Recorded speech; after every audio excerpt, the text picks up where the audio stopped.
Let's go ahead and listen to Dr. Murli, who has something to share. Please go ahead, Aya. Nityananda Maharaj, Maharaj, the question actually is a fantastic question, and it's got really deep answers.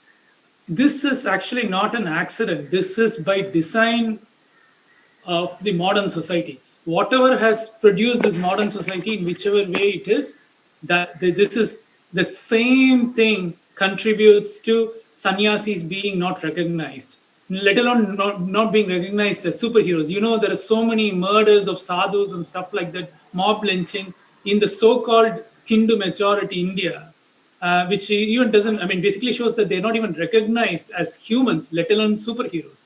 And this is by design. Because, like Swamiji says, we are all God. And Hinduism actually helps us realize that we are all gods and goddesses. But you know, the capitalist communist elite of the globe of the world, which is now controlling the world, don't want everybody to believe that everybody can be a superhero in their own right. Everybody can be gods and goddesses. How will they actually enslave the population if they can't do that? I mean, if I mean, you know, if they, I mean, if they make them believe that everybody could be a superhero. So if you look at the narrative of superhero, it's not like everybody can be a superhero. Only like a Spider-Man who's been bitten by a special genetically modified spider, somebody who came from a planet Kryptonite, Superman, or a Batman who is a wealthy, crazy billionaire who had a special martial arts training and suddenly becomes a Superman in the unique situations. And then all the characters are there, mutants and stuff like that.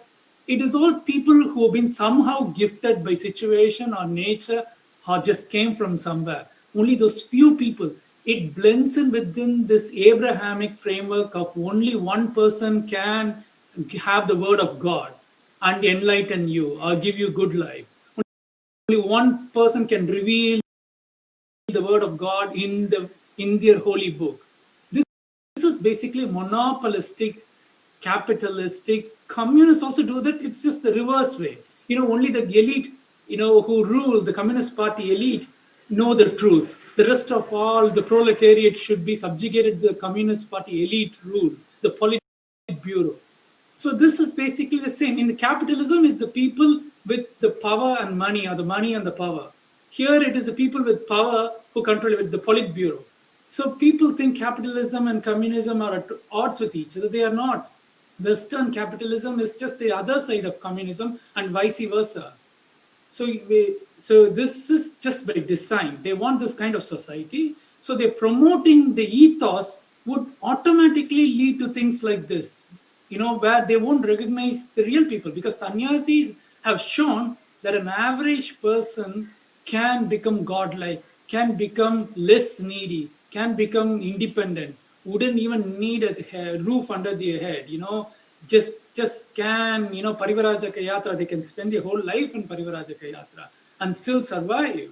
And still, you know, for example, look at our Naga sadhus. You know, they are able to lift stones with their body parts, like the most sensitive part of the body, where you will, like, you know, even just a flick of a finger will cause excruciating pain, but they just able to pull trucks and stuff like that. They are the real superheroes. Even Hindus, we have become so desensitized. Whenever I think of Naga sadhus, I'm fascinated by it. But the opposite is happening, and the Hindutvavadis are the problem in the society. You know, for example, they want to discredit rituals, they want to discredit this, that. For example, I would give a personal experience. I have a Vinayagar deity in my house, to which I do abhishekam, but not every day. I do it like once a week or once in few days.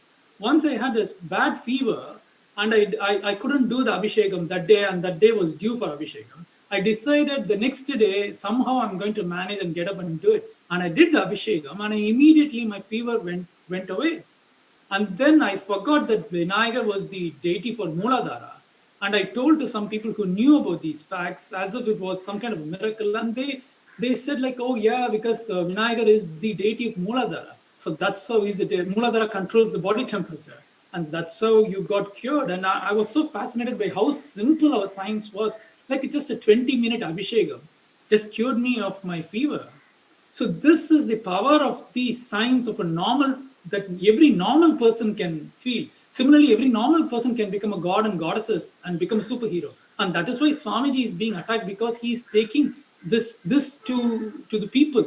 And if you remember all those speeches from like 2005 and things like that, which is available in YouTube, Swamiji repeatedly says that I'm not here to prove that I'm God. I'm here to, prove that you are God and goddesses. But if you look at the media or people who are criticizing Swamiji in private or in public, they will take offense that Swamiji calls himself Paramashiva. But if he says he's Paramashiva like 10 times, he said like 100 times, 1,000 times that we are gods and goddesses. So this is just an international design of the system, and the modern oppressive communist capitalist elite, they are both at the same time. Just don't, this is all drama that they put across, saying like they're fighting amongst themselves. They are not. It is an elite who just try to divide people into two camps and make themselves fight while they sit there. Look at the Politburo. Look at Putin and the friends in Russia who become billionaires now. They are all ex-communist people. Look at China. Who are the billionaires there? Ex-communist party people. Look at West Bengal. The Communist Party chief minister, why did he need a first-class flight? Can't he travel in economy class? Because somebody asked him, why are you traveling in first class? He said, because I'm a first-class communist. Communists are the frauds. And the capitalists are like basically the greedy frauds who just are open about the greed. These people hide their greed. The system is like that. It is designed and brainwashing us to believe that we cannot be gods and goddesses. Only if we realize that we ourselves are gods and goddesses, can we recognize other people as Paramashiva, and then we will have the special respect for sadhus and sannyasis, because they have risen even above that level and become super gods and super goddesses. Because they just like don't even need the basic needs that we need taken care of, and they can live in uncertainty forever without being disturbed by it. So this is a society which is hedonistic society. People are made to run behind pleasures which would never satisfy them.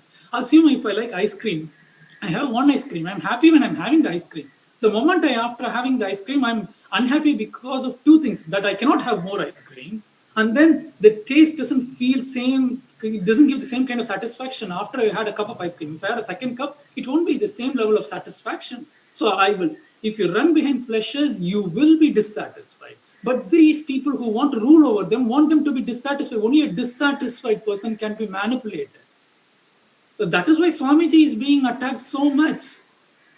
All this bullshit is all nonsense. And then the Hindutvavadis don't want to even recognize that, because they are the hypocrites of the first order. In fact, our enemy is the neo-Hindutva people. The people inside, they are the cancer inside. You fix them, all the problem from the Abrahamic religions and other communists and all these things, all these theologies that is attacking Hinduism will stop overnight. I'm sorry for being harsh, because I'm a disillusioned neo-Hindutvavadi. I went there, I saw the hypocrisy firsthand. So now I avoid them like a plague. And this is all part of the same problem. Everybody wants to push people to believe that they are human or subhuman, so that they can have a small imaginary characters in silver screen who are the superheroes. So you don't have even real superheroes, not even a few of them, so that people are made to reject that they can be Paramashivas and Parashaktis themselves. That is all. This is just the design. This is the bigger battle that Swamiji is fighting, the bigger battle the Sangha is fighting, the bigger battle the spiritual, genuine Hindus are fighting. So this is all, like Sri Jnanatma Maharaj mentioned, the food and everything, all these things are interlinked. You give them pesticide-ridden, plastic-filled fast food. Obviously, people can't even think like this. In fact, I'm thinking like this only because I tried out Nirahara. Before that, I couldn't do yoga. I was actually a person who used to go to gym. I was an active swimmer, all these things. But I couldn't do, it's basic like, Kapalyasana and all these basic things in yoga, Pratama Vinyasa, Krama. Only when I did Nirahara, when I went into this kind of diet, which Swamiji prescribes, I was able to do it. Okay, I think I've spoken too much. Yeah. I'll No, yeah, it's stop this. perfectly fine. Actually, in light of your view and your opinion, I just had a small click. Regardless of how the excuse me, regardless of how the elite is, regardless of how the handful of people who are literally making the world run on their feet with their tails between their legs, regardless of them, it is nice to see how modern society, how the youth at least, are turning towards this where everyone can become a celebrity, they can become a big figure in their life. Just the other day I was seeing a video on YouTube. On the top, I was actually reading an article which led to a video on YouTube. On the top, they just gave a list of all the people who had achieved great things just by watching YouTube videos. There was this girl, even now if you Google on YouTube, you can find her, where she learned how to dubstep. So that's a dance which was popularized by Michael Jackson. She learned how to dance like that just by watching YouTube videos. Just by watching YouTube videos and practicing again and again, now she has become an internet phenomenon. She's an internet celebrity now. She never had any personal training. She never had any one-on-one coaching. Just watching YouTube videos. And there's this other kid, 13-year-old kid, who taught himself how to program and how to code just by Googling. And the app which he created some gaming app. That is one of the top 100 apps in the Android Google Play Store.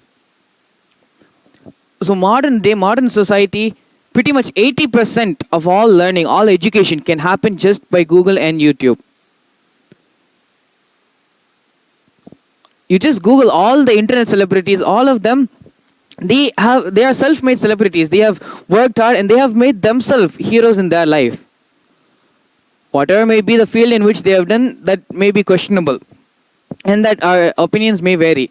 But that idea and understanding that only a handful, only an elite full of people, because of chance, because of circumstance, can become heroes and can become public figures, can become ideals for other people to look upon.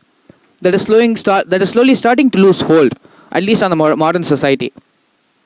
It is fundamentally the principle of, because in Hinduism education was free. And because education was free, everyone was driven and everyone had the freedom to excel in their field and become heroes in their lives. And thanks to the internet revolution, thanks to the way everything is available online now, be it a paid course, be it free courses, there's only few things like medical studies or where you need hands-on learning to learn the subject, to learn the field. But majority of what someone wants to learn, why? Forget these people. Even if you take Elon Musk, the CEO of two multi-billion-dollar industries, he did not study science or technology in his college or in his school. He has a degree in business study, in business administration, MBA, whatever that is called. He just had a vision, he had an idea, he had a passion. And he taught himself science, he taught himself technology. He sat and he learned from his employees about the science. It is not this, he had an idea, he had good business skills and speaking skills, and he just made both the companies happen. He himself, he sat, he took old textbooks, he referred, he Googled, he YouTubed, and he learned in the fields in which he was doing. So from being an internet celebrity to being a multi-billion CEO, everyone has come to the position where they are not because of any education degree, paying thousands and thousands of dollars and going and studying and then becoming great people in their life. They're all driven just by passion. And because knowledge is so freely available now, thanks to the internet, they're all becoming heroes in their own lives. So this, when Swamiji is again and again saying that Hinduism is the future of humanity, it is only Hinduism, that is only religion which is ready to face humanity in the future. You can just see how different aspects, be it the multi-god theory, having more than one gods, be it in that aspect, or be it in the aspect where we truly believe that knowledge is free and knowledge should not be charged. In every way you see, it is fundamentally the core principle of Hinduism, which is what is being adapted naturally as a natural evolution by the modern society. if we just continue in this direction and just help shape the direction in which modern society is going through, our job is actually not that difficult.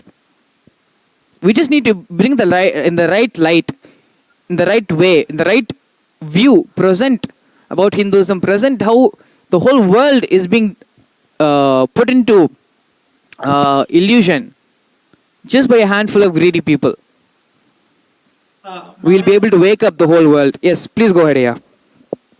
No, I mean, the examples you gave are all commendable. I totally agree with that. But they still not complete. They're not a rounded human being. For that, you need a living guru and you need to go to a gurukul. So like you, Maharaj, have had the opportunity. So I think without that, these celebrities will be like a single trick pony. And then they become so famous, and then they start spewing nonsense about other things which they don't have any awareness about, let alone a conscious thoughts about those things. And actually that goes into damaging and propagating the existing system. Yes, yeah. Damaging the bigger cause that you are fighting for, Swamiji is fighting for, Sangha is fighting for. And it is actually propagating the elite system, and then they get co-opted with the global elite who prefer enslaving humanity. I completely agree your point. So that is why, actually, why I told all this was to bring to the point where humanity by itself is naturally evolving in that direction. And it is because the greatness of our rishis who knew that this is the way human structure should be kept, and this is the great brilliance, intelligence that they had designed Hinduism in such a fashion. That is why we had existed for so long. And even though so many so-called powerful people who are controlling the world, controlling the modern structure of society, even with all of that, we have people who without any proper education, who are just through self-driven and passion, they have achieved what they wanted to achieve in life. Of course, the methods and everything which they have gone through, they will face the according consequences. But it has made our job very easy because we know now this is what people want. This is what humanity wants. This is the way of life which they are already seeing. And it's very clear for everyone to see how modern society is so flawed, and how people without any degree, without even going to school, they are becoming successful in their life. So this is very much proves how the modern society is flawed, and how in the direction in which Hinduism has been going for the past thousands of years is the only way to go for the future. So this is the point which I wanted to bring in. Yes, there's still a lot of work which needs to be done. Having the Gurukul system and the correct education, the correct cognitions need to be given from the young age. All that is true, and all that is a further step. But in this point, in the topic of today, why sannyasis are not viewed in the same light as superheroes. In accordance, actually, at this point I actually had just now, which thanks to you, Aya, where you said all the modern day superheroes which are popularized, they're all popularized because of coincidence and chance. It's not something which they themselves have taken it upon, but because of circumstance, it has been more or less dumped on them. And that is why they're superheroes. And actually, if you see it that way, that is not being a superhero. How are you a superhero when the responsibility is dumped on you? You are forced to do something. How can you look up to someone who is forced to do something? In that case, they themselves are a slave to the life they are living. The real superheroes, the real sannyasis, who are taken up among the sannyas, is finally a choice. No one is forced into sannyas. It is finally a choice an individual takes. Having the will, just taking the decision of sannyas and going forward with life, those are the real superheroes who have taken the decision to leave all their personal life, leave any personal attachment, and work only for the greater good of humanity, the greater good of Hinduism. So, thank you so much, Aya, for your point. Let's go ahead and let's hear from Renoshan, his ideas, opinions. Please go ahead. Nityanandam. Yes, I actually just wanted to expand on all the points brought out. Is Swamiji shares, life is a Navarasa Natakam. So roughly translated, it's almost like the whole life is like a movie. And this whole life is for you to experience yourself as the main character, as the hero of the movie. You to experience yourself as a superhero. It's a really big thing. And see, the internet revolution, as Maharaj was sharing, the internet revolution changed the whole game. See, before the internet revolution, or as the internet revolution was slowly settling in, then it was actually the screamers who had the power. Screamers meaning what? Basically all the small parties that control the whole thing. And so they're able to basically scream their narrative. And we have to listen because we don't have any other input. The world is no more for screamers, it's for streamers. Swamiji shared this beautifully. The world is now for streamers. You can be in one remote corner of the world with just a smartphone, recording a camera, and just uploading a video on YouTube and change the world. The internet revolution did a beautiful thing. And see, the whole thing is, see, before this internet revolution, their narrative was set very clear about what sannyasis are, and also just the whole actually Varnashma Dharma itself, what Hinduism itself. The whole narrative was set very clear by the anti-Guru and anti-Hindu forces. And because this is basically all we saw, whether through the mass media, through gossip, through how people talk, how like seeing how everything is done, through years and years and years of this screaming environment just meaning like the screamers establishing a certain environment where we start to believe that life is actually a certain way. Because of this, then we start to see, oh, sannyas means this, Shudra means this, Vaishya means this, Kshatriya means this, all these things, we have these ideas. But now, since we have this internet revolution, the platform where the actual life can expose itself as it is, even I won't use the word exposed, the life can reveal itself as it is. See, now it's actually an exciting time because this thing of why sannyasis are not viewed in the same light as superheroes, it's exactly like as everybody's sharing is this time is gone. This is the streaming age. Now we can actually speak. The world can see the sannyasis for as they are. It's no more the idea that the screamers set on us. Now it's the authentic narrative of life can be restored because the internet revolution. The authentic narrative of life can be realigned and actually life can start to see everything as it is. See, even back in the, I won't even say back in the day. See, even just in the past generation, always in some, basically in any Indian village or Tamil village, there'll be one person, one sannyasi or person in the space of sannyas who's basically manifesting these extraordinary possibilities. And because of this expression, then everybody in the village just sort of knows this is a sort of a fact of life. They know it's possible because they can physically see it happen. But then as we start to migrate and all these things, then this vision, this possibility for life starts to fade away as a distant memory. And then we start to see all these movies where basically all the superheroes getting bit by the spider, mutants, all these things. And then we start to see all these things. And then we see the possibility of living like a superhero as a fantasy. And we come to the conclusion it can only be a fantasy. It can never be real life. But see, the space of sannyas, living as sannyas, breaks the fantasy. It's in reality. It's rooted. It's grounded. It's physical. Physically, we're manifesting powers.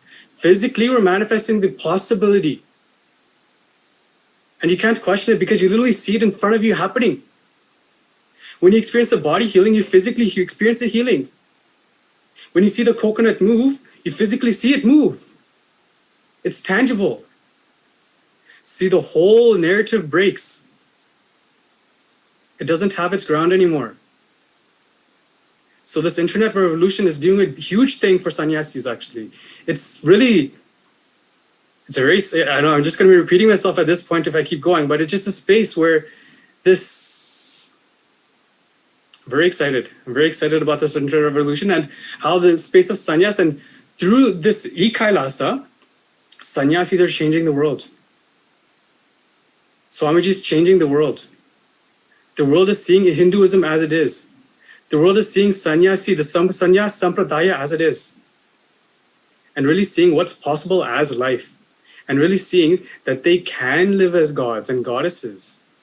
That this is their possibility and that anybody can manifest this possibility. Every sannyas has a story to share. And every sannyas, so the whole space of sannyas is completely life contributing, life positive. As Swamiji shares, the whole space is being a catalyst for others' reality. And this is what's happening. We're becoming a catalyst for others' reality. So yes, this is just one really strong click from what everybody's shared that I would like to share with everyone. Thank you. Thank you so much, Ranasham. A lot of your points, it really gives presence the whole discussion in a new light. Like beautifully, Dr. Murli Ayya had given the exact diagnosis how this problem exists in our society right now. How the Abrahamic, beautifully, Dr. Murli Ayya had diagnosed the problem. And beautifully, Ranashan, you have given the correct solution, the correct antidote to how we can solve this problem. It is sannyasis who can make your fantasy of whatever you see in movies and TV shows your reality. And it is actually a very big point where if you want to break out of your fantasies and live your wildest imagination, all you need to do is just become a Hindu sannyasi. Thank you so much. Murli, please go ahead. Share your thoughts and your opinions. What do you think is the cause of why Hindu sannyasis are not seen in the same light as superheroes? Please go ahead, Ayya. Thank you, Maharaj.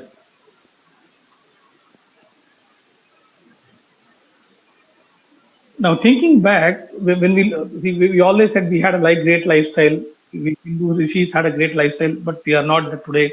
So that's why we want to revive Hinduism. So when we say we want to revive Hinduism, when we say that we are not living the original Hindu lifestyle, what do we mean? What do we mean in tangible terms? We mean that we have become more and more superficial. We have become more appearance oriented. See how much the cosmetic industry is flourishing today. So why, and what do you mean by superhero? Superhero in what sense? What is the benchmark we have for the word superhero? How one person is able to thrash so many people at the same time? Is that it? So that's what we mean by superhero sometimes. We don't look at any practical real life problem being solved by these so-called superheroes.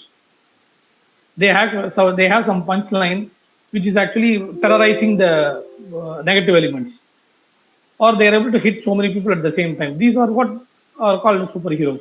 But these sannyasis are not anyway interested in that violence or punch dialogue. They are more interested in actually improving the situation of people. They don't want any name for themselves. They are satisfied with just doing good and being good.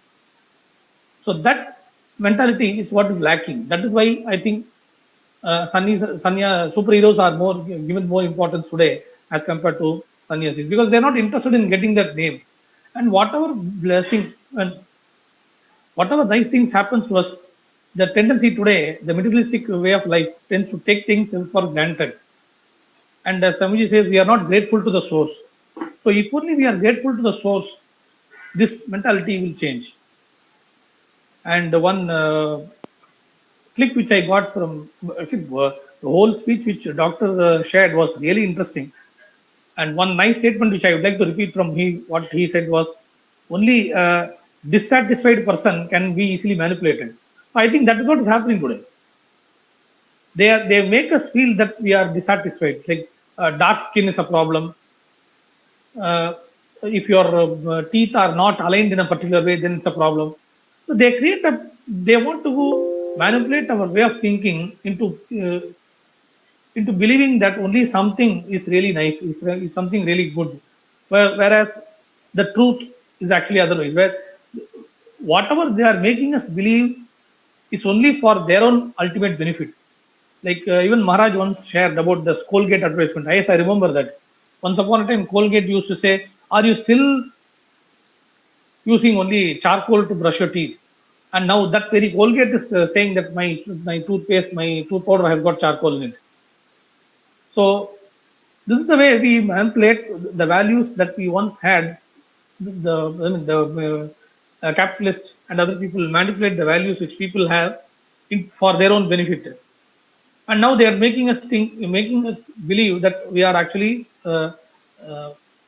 living a way of life that is not actually wrong, or something that could be better, or something like that. So when we say Hinduism, knowledge is for free, how is it? How are we able to do it? That I was just thinking during just this morning, I was contemplating, how are we able to make knowledge free for everyone? I got this idea that we are able to give knowledge for free because we are more interested in only presenting to the learners, the seekers, what exists, what prevails. We are not interested in actually making anybody believe anything making anybody accept anything. We are more interested in presenting things as they are. That way, a guru is more like a facilitator than an instructor or a lecturer. So that is how I will say knowledge becomes free. And we are more interested in if we look at the so-called elite institutes where say they say that they have built a good brand name for themselves where education is costly there because it's high quality. What is this quality? Ultimately, it is their own interest that they are promoting. Their brand name they are promoting, and it is that. If they are interested only in promoting what exists, what prevails, what is good for everyone at the same time, then this idea of education being costly will never be there. Quality of education, the idea of quality education will not be there. Only existential reality will be presented to the world. And I've read a one-liner which I have believed even before I met Swamiji, I should say. A good teacher is somebody who actually progressively makes himself unnecessary. And this will happen only if you are more interested in teaching the truth or making people seek the truth out for themselves. If only you actually are interested in promoting yourself, will you even deny this?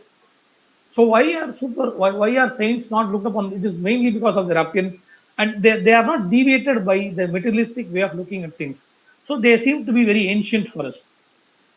If we still continue to maintain the high values that they once had, we will all see how great, what really real great benefits we can all achieve. But we have become more and more superficial. While these saints, they have continued to maintain the little thin thread, which is actually helping us build Kailasa now. That is the core that they stand up for everything Hindu, and it is on their basis. It is their being that actually has created a helping us have a basis for what we call as Hinduism. If not for them, we wouldn't even know what ultimate Hinduism would be. We would be reading it in books, or and that too would have been manipulated or distorted and eventually destroyed. So when we use the word superhero, we should first of all understand superhero in terms of what. What is the benchmark for judging who a superhero is? What do we mean by superhero? If we actually live the original Hindu way of life, everybody will be a superhero in his or her own light, in her own in right, in his or her own right.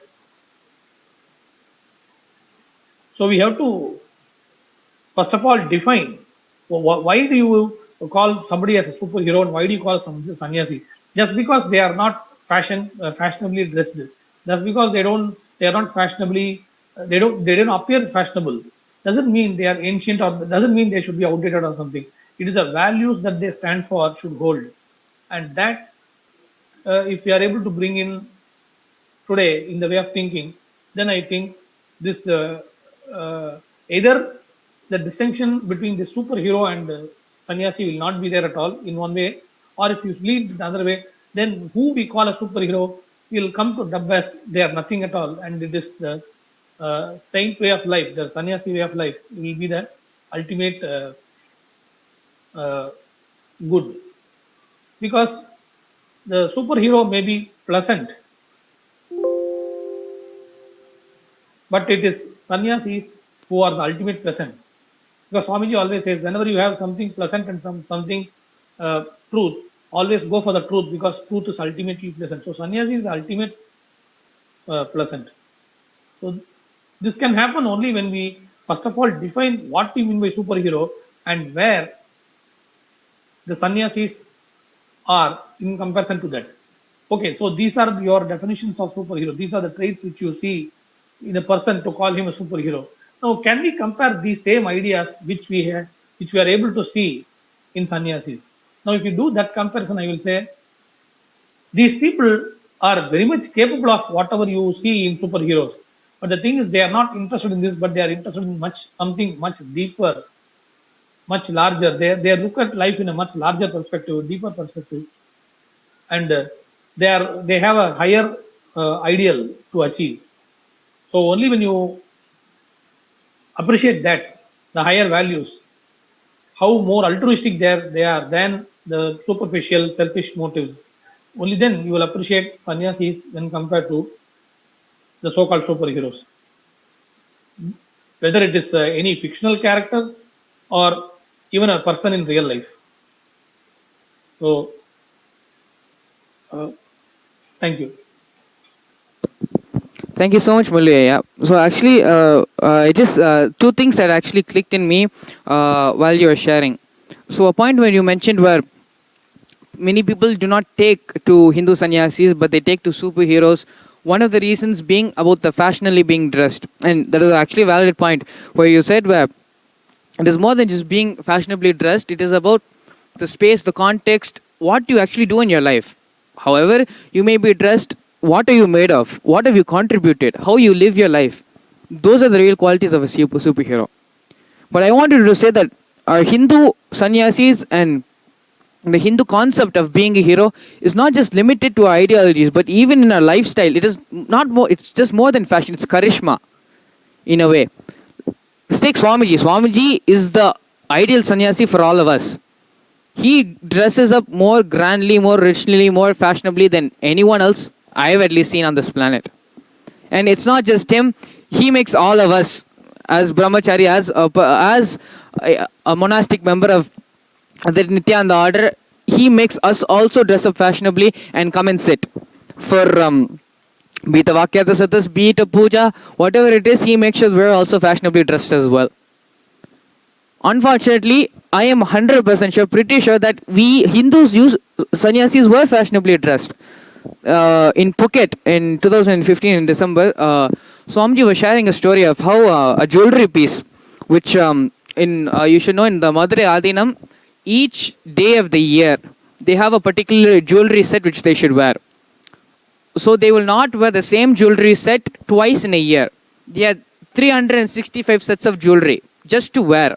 Every single day they had a different set of jewelry to wear. What happened is over the course of history, for various reasons, all the jewelry was sold and stolen, and so many things that happened, and it's not there now. So in Phuket, one of the devotees, they had found a very beautiful jewel which had a beautiful shivlinga on it, and they had come and gifted it to Swamiji in the Phuket IA. So Swamiji had taken the jewelry and had blessed those devotees, saying that they will get the punya of reviving and protecting Hinduism. The devotees were shocked. They were like, we just offered a jewelry to Swamiji. What is so big in this? Then Swamiji told them that what they offered to him was not some jewelry made by someone. It was one of the original Madurai Adinam jewelries which were lost over time and which was sold.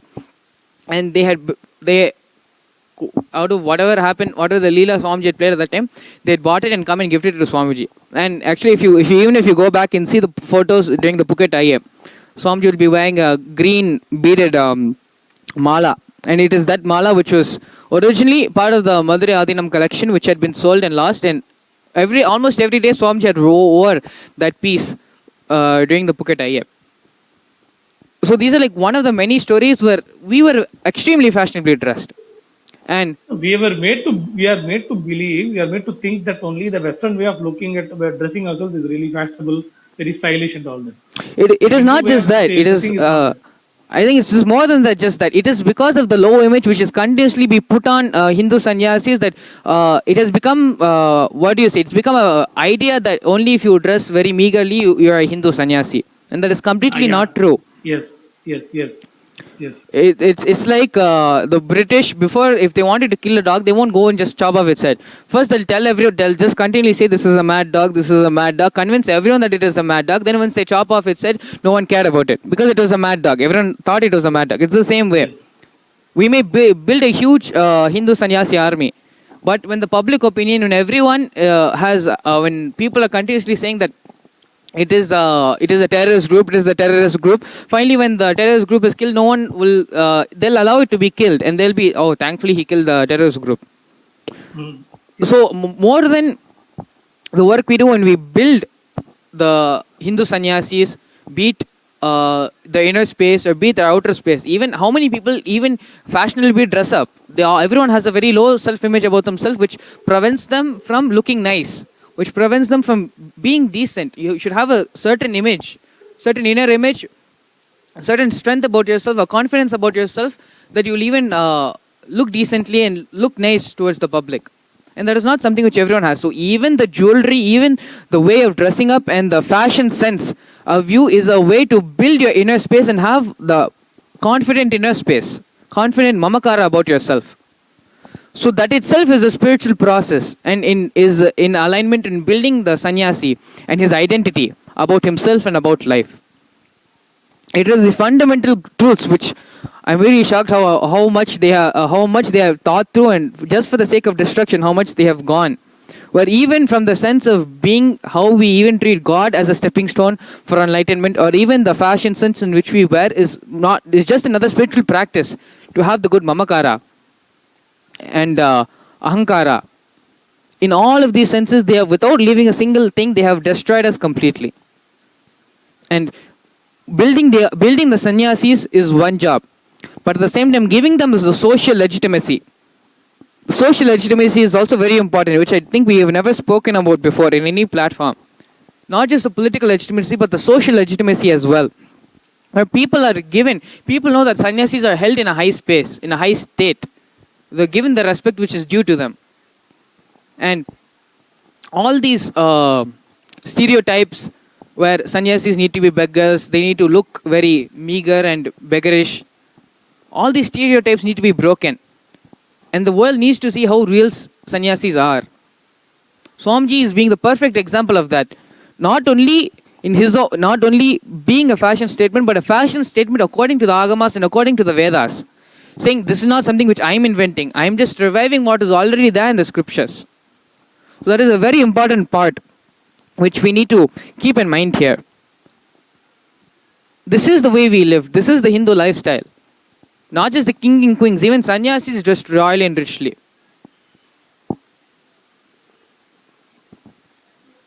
They made a statement where they are not adorning themselves with the jewels.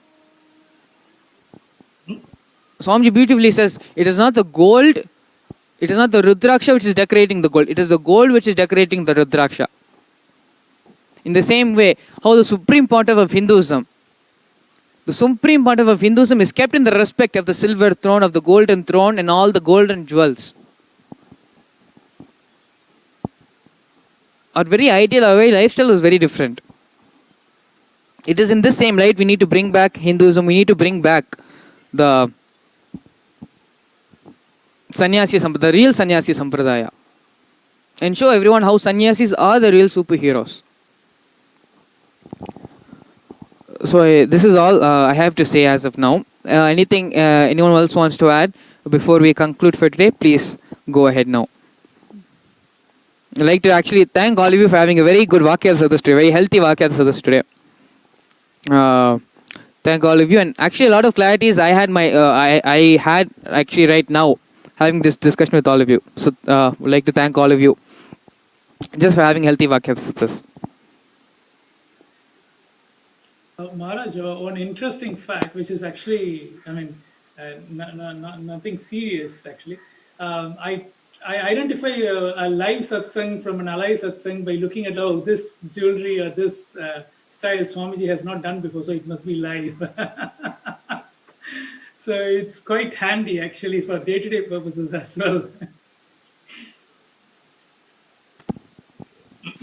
Fundamentally, we just need to, what the British have done, calling all the Hindu sannyasis as mad dogs and then chopping off their heads.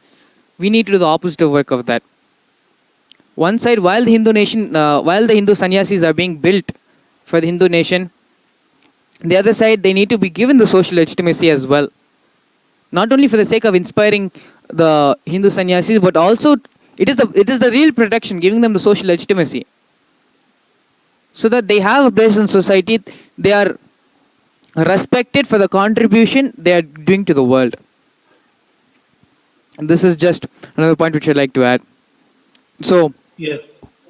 So that's what it comes to. When you, rather than looking at how they appear, if you look at them as superheroes in terms of what they do, how they contribute, and what sense they make in the society, then you'll understand who's the real superhero. If you look at them only in the appearance way, or only if you looking at the way they're not fashionably dressed and all that, then it won't make any sense. But if you are more interested in what they contribute, how they are actually helpful and useful for everybody, then the idea of looking at the present way of looking at who superheroes are will definitely change.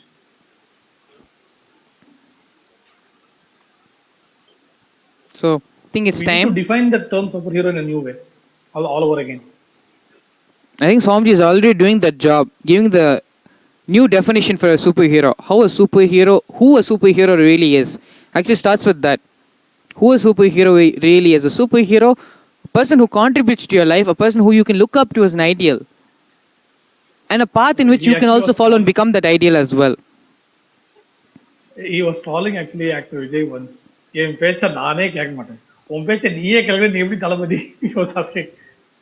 So that was real. I just recall that for here. I think we've actually crossed our time limit. So we need to conclude the Vakyas of this video. You're on only for yourself. That's what you were saying. Yes, yeah. So it's time. We prepare ourselves for the Nitya Satsang. Again, we'd like to thank all the panelists who joined us here today. I think Jnanatmananda had to leave for another commitment. So I'd like to thank him also as well for his contribution, and everyone else, the contributions, their opinions and views, and helping. Actually, this is the Vakya Sadas in which is starting to give the sannyasis the social legitimacy. And all of you will have the punya of protecting Hinduism, of making Hindu sannyasis. Making Hindu sannyasis is one, but providing them the ecosystem is also another responsibility.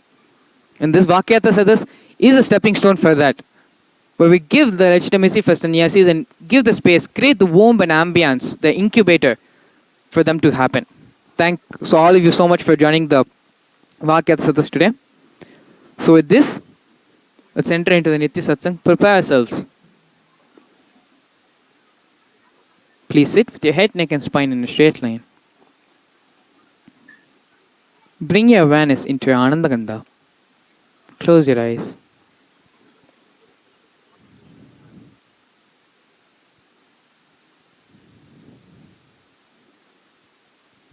Visualize Swamiji sitting there in your Anandagandha as Paramashiva with 25 heads in 50 hands.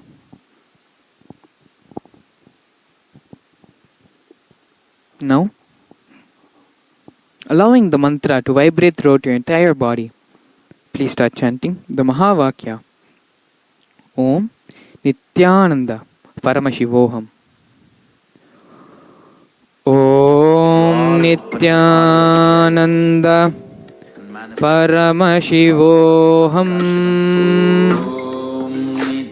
Om Nityananda Paramashivoham.